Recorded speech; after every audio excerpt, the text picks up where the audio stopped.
Welcome to our Venn diagram and welcome back to the recording project. Okay, we're doing another one. I decided to do a Bad Chopper song because I love that album, and what's not to love with CJ Ramone? I mean, it's CJ Ramone. We're going to start off with drums. We're going to do 2 miking methods. We'll save the musings for later. Let's go. Oh, before I get started, remember that last time when I didn't use a click track? Well, this time I'm going to put that together first. All right, let's do a quick listen and determine the BPM. They did not use a click track for this song. I made a custom click track caveman style anyway. Yes, I could have used an AI tool, but that's not where my mind was at the time. We'll save that for next time. I made a custom click track for this song. Really not sure if it was worth it. So now that was done, I was ready to set up in the space and record drums. Equidistant microphones. At the time I was done messing with them, it was about a 6-inch difference between the 2 overhead mics. But to the middle of the snare, I went with about 46 inches. Let's see how that works out. So first we taped the cheaper snare. We were using another person's kit, so we didn't want to mess with their expensive snare, even though they graciously let us use their kit with permission. If you're in a jam space shared with other folks, you need to follow the etiquette of not messing up their stuff. After a quick test, we decided to go with the more expensive snare. We'll use the expensive snare.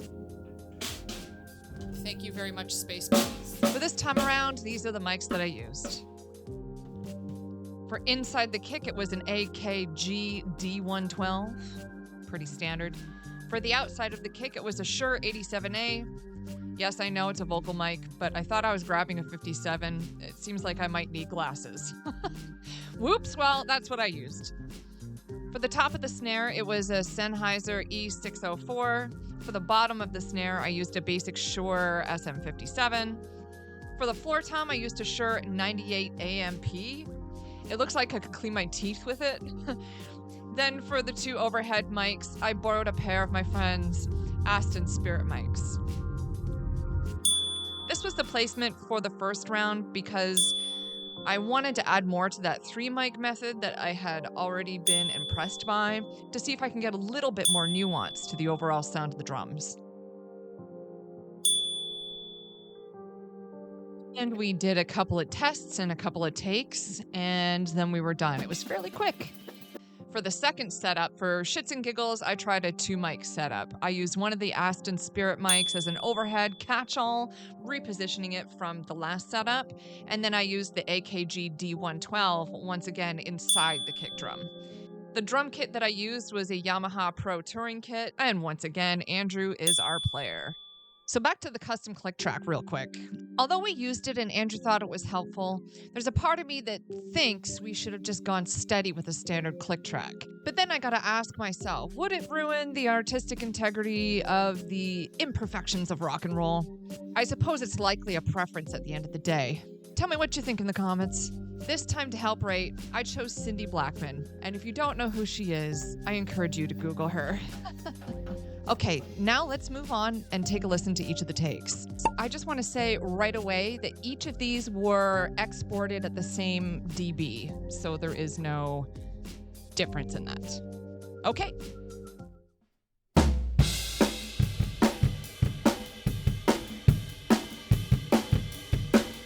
Okay, sounding pretty standard. A bit distant, I will say. That sounds a bit distant.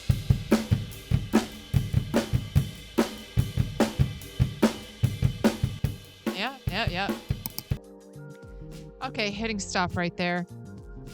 I think it's pretty evident what we have here. Like, we've got more mics covering more information, and then we've got 2 mics covering like all of the information. So I think this is just another lesson in mic placement and also close miking, perhaps.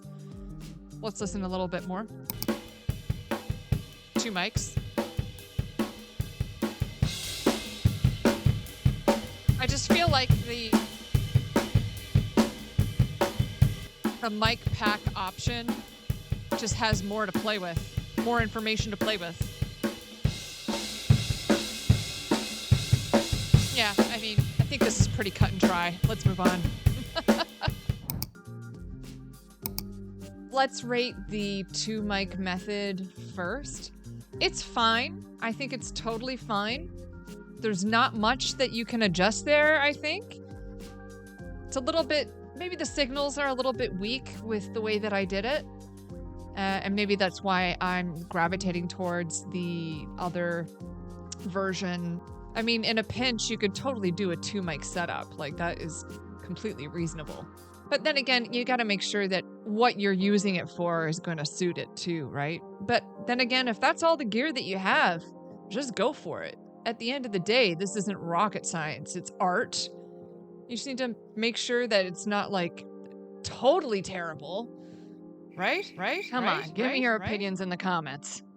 So for the 2-mic method, I'm going to give it an it's okay. And I'm giving it an it's okay just for this situation. And it's because it's compared to the other method. Now let's talk about the other method, which is the mic pack. And then I did underneath the snare and then also outside of the kick drum. Just the recorded sound itself is acceptable for me in this situation. So I'm going to give it an approval. Now let's move on and wrap this up so we can move on to the next video after this. So what did I learn this time? I'm not sure if I learned anything new here. I think, as I've already said, I think it's really about mic placement.